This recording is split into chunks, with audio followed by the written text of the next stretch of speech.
Hey, what's up guys? It's Derek from Down and Dirty Racing, and today I'm going to show you how to remove the lower valance on the Chevy Silverado, and I'll get to how to get the actual clips themselves off, and we'll show you how to drop the whole thing off. And this is what you're going to do if you guys want to install your fog lights into this plastic.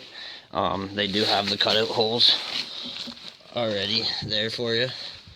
So you can just cut into those and put your fog lights right inside, depending what you're doing. Like for me, I'm just removing it for ground clearance, and that will get us a little bit extra. I mean, that's probably about 8 inches there of just clearance for that. So I'll show you guys how to remove those next, okay?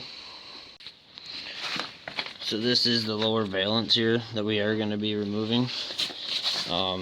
As you guys can see, it's quite thick that we can get a lot of clearance on it, and I know for some people when they do it, they like to cut it all through here, and I don't think I'm going to, but if you do, it actually looks pretty damn good, I think. So yeah, I'll show you guys how to get in those retaining clips, and we'll pop those off here.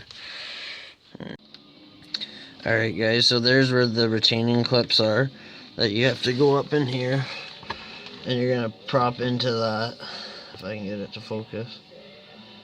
That's where you're going to put your screwdriver and push down on that to release that to come out. And then on the top there, if I can get a shot of it somewhere, right there is where you're going to pinch on the top. And that will bring these down. There's 12 of those clips all the way along in the top there, and that's to remove the lower valance.